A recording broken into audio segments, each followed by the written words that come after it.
Morning. I'm pleased today to be joined by Congressman Adriano Espaillat, the chair of the Congressional Hispanic Caucus, and someone who will be delivering the Spanish language address in response to President Donald Trump's appearance before a joint session of Congress on Tuesday.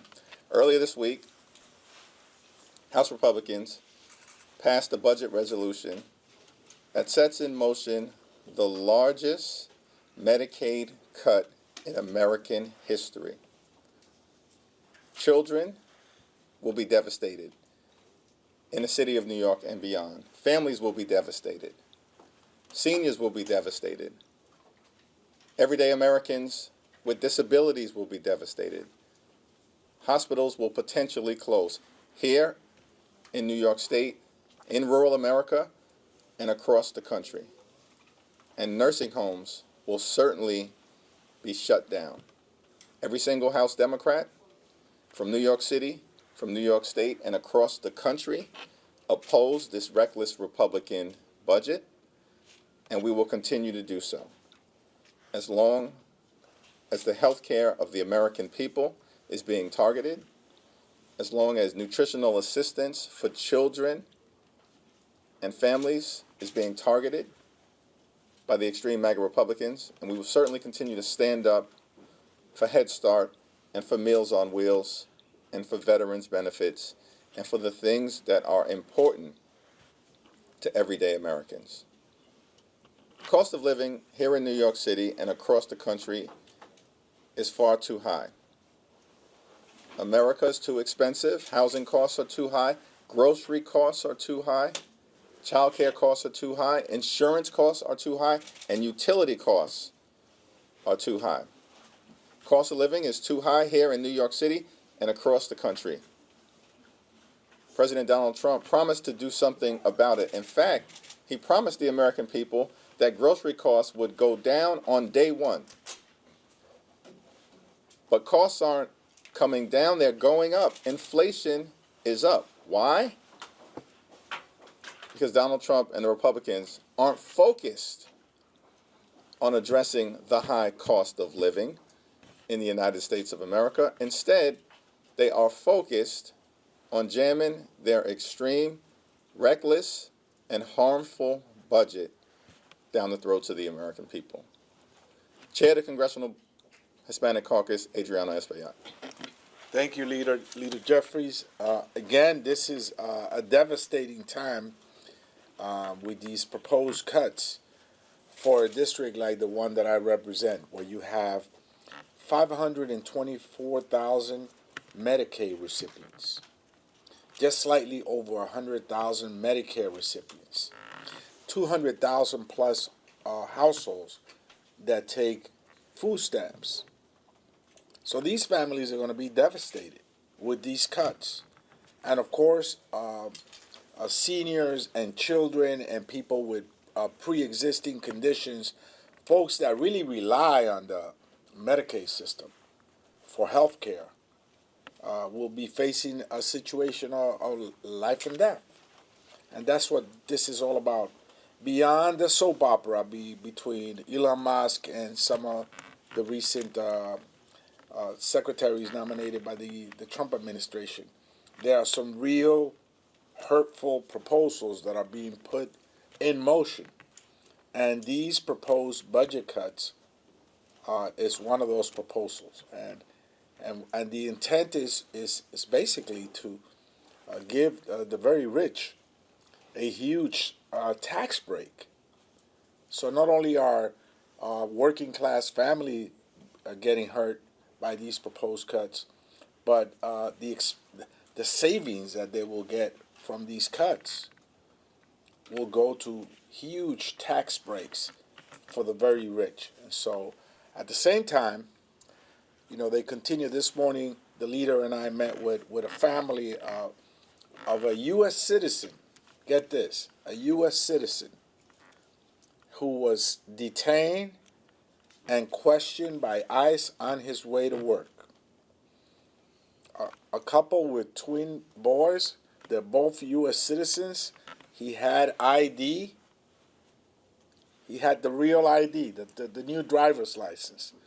And yet he was stopped and questioned for a significant period of time by ICE in a New York City subway station.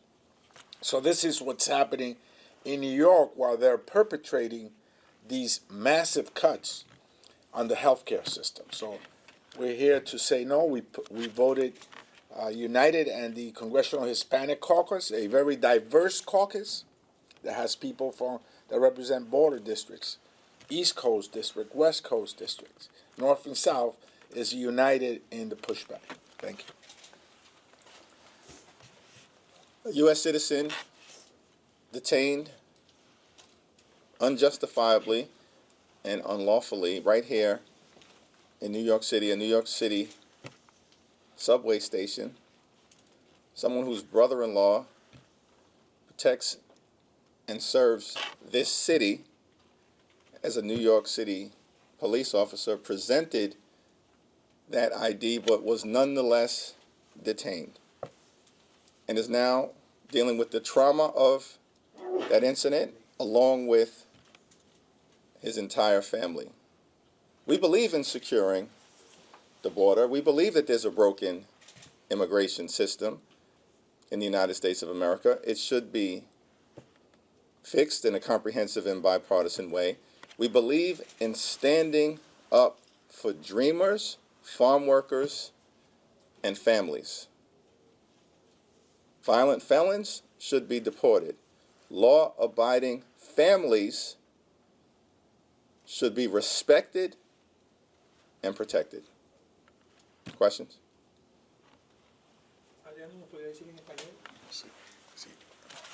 Sí. Estamos aquí primero para denunciar los recortes del programa de Medicaid y de los cupones de alimentos que proponen los republicanos y la nueva administración de Trump, que va a devastar a nuestras comunidades. Muchos de los constituyentes que yo y el líder Jeffries representamos dependen del sistema de Medicaid, de Medicare y cupones de alimentos, de manera que estos recortes van a devastar a nuestra comunidad. A la misma vez, esta mañana nos reunimos con una pareja de ciudadanos americanos que el esposo fue detenido por ICE en una estación de tren, no obstante a que es ciudadano americano y que le enseñó identificación que enseñaba que él era ciudadano americano. Fue interrogado, detenido por un tiempo significativo y ha quedado sacudido y traumatizado, él y su familia, al nivel que todavía no están preparados para venir públicamente frente a las cámaras. Pero nos reunimos con el líder Jeffries y esta familia y le estamos prestando toda la ayuda necesaria. Gracias. I have two questions. The first one is, could you give us some more details on how this, you said it was a family that was detained, or was it an individual? Which subway stop? How did it come to your attention? It was an individual who was detained, a U.S. citizen. The family right now is traumatized. At some point, they may be more comfortable in presenting their story publicly. We are helping them to deal with the trauma. The situation was brought to my attention by Congressman Adriano Espaillat. I think we can say they are Dominican American. They live in the district that I'm privileged to represent. It's my honor to represent them, and it's a shame that they've been unlawfully targeted. And the family is concerned that they're not the only ones in New York City and throughout the country that this has happened to under this administration. And my second question is on former Governor Cuomo likely entering the mayoral race. Both of you were among the elected officials that asked him to step down amid allegations of sexual misconduct. I'm wondering, how would you consider a potential mayoral run? Would you support it in any way? And if you did, what kind of message does that send to the women who made those allegations? And there was an investigation by the state attorney general on those accusations. Yeah, I have no comment on the possible entry of Governor Cuomo into a mayor's race until he makes that decision. Same here. I'm involved in a coalition of leaders, clergy leaders, business leaders, and electeds that will be listening to any and all the candidates for the mayor's race. Thanks. What do you think about the entry of Adrian Adams possibly? And then I have another question too. Similar to Adriano, there's a group of African American elected officials, clergy members, community leaders that I'm in conversation with. I expect that those conversations will accelerate over the next few days as the field grows.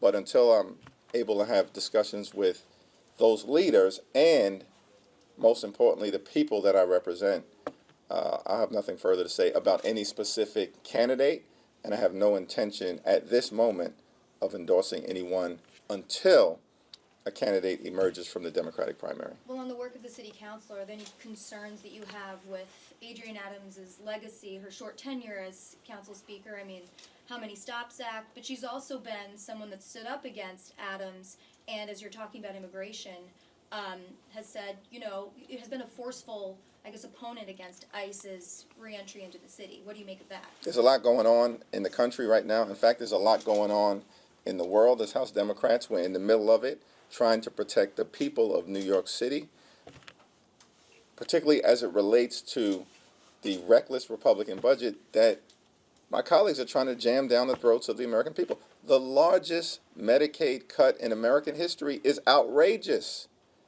And at the same time, we're seeing a flood of extremism being unleashed on the American people every week, every day, sometimes every hour by this administration, much of which is being reversed by the federal courts, Republican-appointed justices, judges, as well as Democratic-appointed justices and judges. And that's going to have to continue. And at the congressional level, we're going to continue to stand up for the American people. I wanted to gauge your response on Mayor Adams' lawyer asking this week that the federal corruption charges be dropped, and also, you know, what is your level of concern about his cooperation with the Trump administration? It's going to be important for the federal court to probe decisively whether a corrupt bargain was struck between the Department of Justice and the Adams administration with respect to these criminal charges. Nick? There was a bill moving in Albany that stalled to change the way that special elections are scheduled in New York. It seems like Representative Stefanik, now that the Republicans have passed the House budget, may be moving towards confirmation and creating a vacancy here in New York. Is that bill in Albany, as far as you know, which you supported, is that dead, or do you think that that may come back? It's a question that's better directed at Governor Hochul as well as the legislative leaders. It's a good government proposal, as far as I am concerned, that should be considered whether Elise Stefanik is in Congress or out of Congress. The governor of New York State is more constrained than any other major state governor in the country in terms of making a decision to cause and call a special election at a time that gives the greatest number of people the opportunity to participate. At minimum, it seems like it's a reasonable thing for the legislature to discuss and make a determination as to whether New York State should be brought into line in a manner that's more consistent with states like Texas, California, Florida, and about 15 of the biggest states in the country. at the end of the day, it's a decision for the legislature and the governor to make. And with regard to Governor Cuomo, whether he gets in the race or not, he has spent 3 years, I think something like $25 million of taxpayer money in court and in the court of public opinion trying to demonstrate that the allegations against him, sexual harassment allegations against him, were not true or were not founded. Do you think that he has been successful in that, or has any of that led you to alter your position from 2021 that this guy wasn't fit to serve in public office because of those allegations? At the end of the day, it's a case that Governor Cuomo is going to have to make to the people of New York City.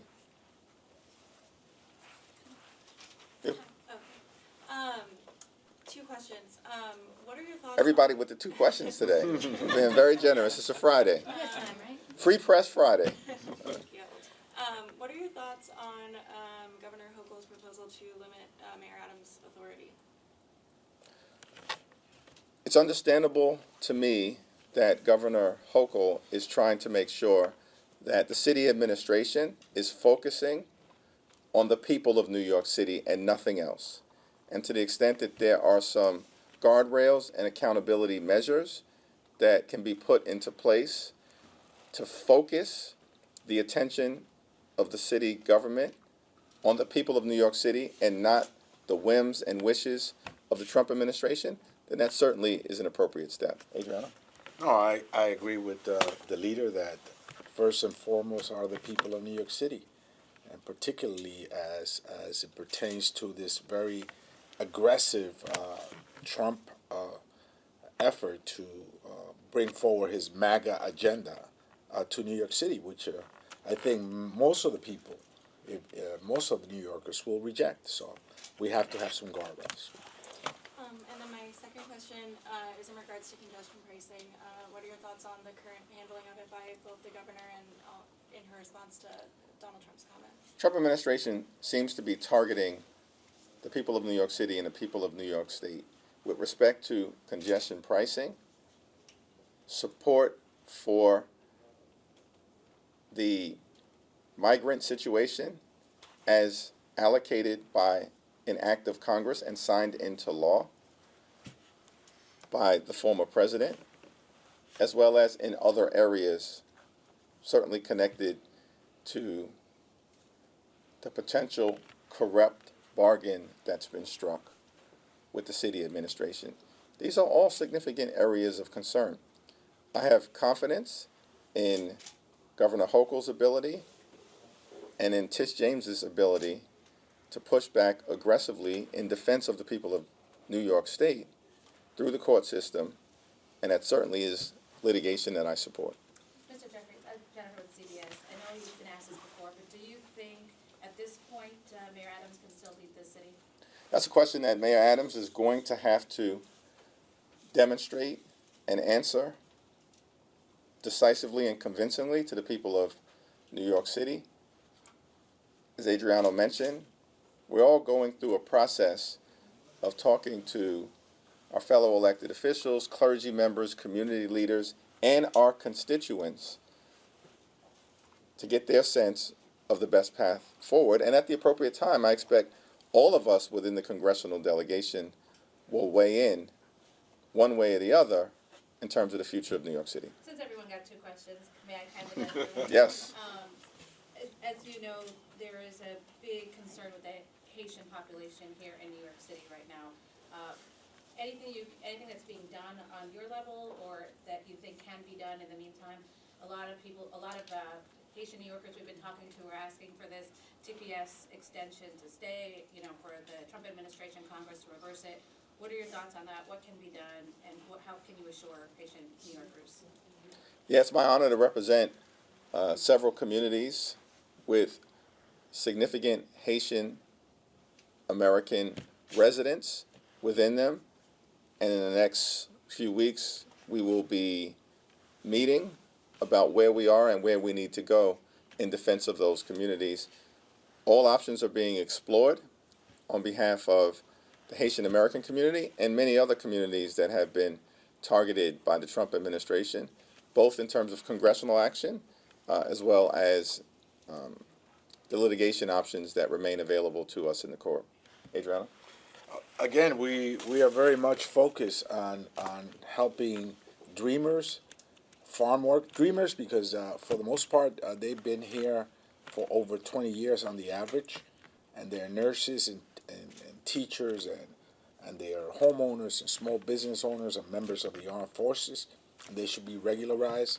Of course, farm workers, because many of them are not showing up to work, and as a result, you're gonna see the prices at the cash register go up eventually, and keeping families together, and that includes TPS, right? And the Trump administration has eliminated TPS. In fact, it was also extended for Venezuelans, and that's been done away with. And so, we're for dreamers, farm workers, and keeping families together, and within the families piece is TPS. Farm workers aren't showing up to work in alarming numbers. Food processors aren't showing up to work in alarming numbers. And construction workers aren't showing up to job sites in alarming numbers. And this is all going to result in costs continuing to go up, not down, breaking the fundamental promise of the Trump administration, which was to address the high cost of living. The Trump administration is so busy unleashing extremism on the American people that they are doing the exact opposite of what they promised, which is why inflation is going up and we're seeing the economy falter in real time. Since everyone else got two questions, it's okay, I keep the party going. First, wanted to get both your thoughts on some of the news that's just coming in, that President Trump is expected to sign an executive order making English the official language of the United States for the first time in history. What are your reactions to that? It's according to a White House official. Well, like dozens of the other executive orders and actions that have been taken, we're going to have to examine whether what he's doing is actually in compliance with the law and the United States Constitution. And to the extent that it's not, I'm confident that he will be sued. Here's the thing. There are currently more than 100 different lawsuits that have been filed against President Trump and the Trump administration related to at least 35 unlawful and unconstitutional executive actions. Trump administration is not winning in court. They are losing in court over and over and over again. These decisions are being rendered by federal judges who have been appointed by Democratic presidents and Republican presidents, including the Trump administration losing its first case before the United States Supreme Court in the Office of Special Counsel matter. Supreme Court, in a 7-2 decision, ruled against the Trump administration, with only Justices Thomas and Alito ruling for President Trump. No surprise there. Nobody expects Thomas and Alito to ever do the right thing, but 7 justices in the first case to reach the Supreme Court ruled against the Trump administration. We expect to see that continue with respect to this new possible executive action. Until we have an opportunity to actually study it, it's hard to make a comment about it. Of course, yeah, we would like to see the details of the executive action, but it's mind-boggling that if the intent is to suppress the ability of our young people to be proficient in other languages, I think that doesn't make us competitive as a country. I think we should be encouraging our kids and as many people as possible to be proficient in more than one language so that we can be competitive worldwide. So to the degree that this is an effort to suppress that, I think is a bad vision for the country, and it doesn't lead to us being more competitive with other countries around the world. And then you mentioned a little bit about the budget. Some of the Senate Republicans have proposed potentially altering the accounting process to make it more based on current policy rather than current law. Some of your colleagues in the Democratic Party have condemned that. Do you agree with them that it's a bad idea? Potentially, some of them have compared it to eliminating the 60-day filibuster in terms of a procedural shifting gravity on the Hill. House and Senate Republicans, along with the Trump administration, are playing games because they are struggling to move an agenda that is deeply unpopular with the American people. House Democrats are going to continue to stand up for Social Security, Medicare, Medicaid, health care, the Affordable Care Act, nutritional assistance for women, infants, and children, along with our seniors, and for veterans' benefits. Donald Trump, Senate Republicans, and House Republicans are targeting the things that matter to the American people while doing nothing about the economy. In fact, the economy is being tanked in real time, and the American people are taking notice. As a result, what we're seeing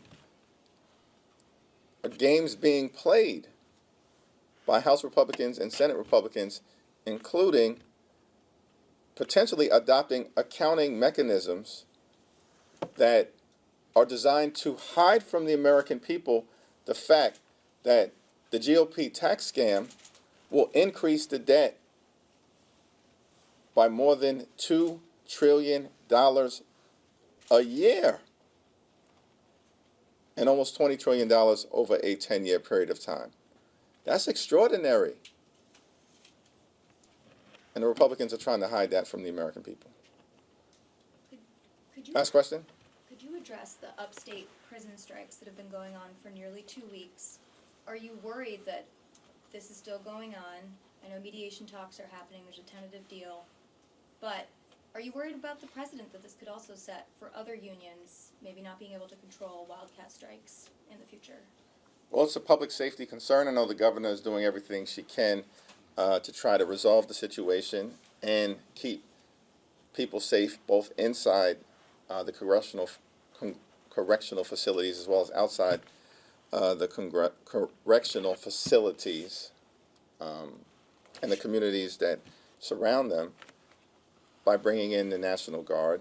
And it's certainly, I think, our hope that this issue will get resolved sooner rather than later. Are you involved at all with Governor Hochul? I mean, your constituents, some of them are in these upstate facilities. 38 out of 42, that's a lot. Has it gone on for too long? We've been in contact with Governor Hochul and her administration about the issue, and we're offering any support that we can to try to get resolution. I spoke to her just yesterday about this, and this is very high, if not the highest on her agenda. Thank you, everyone. Thank you.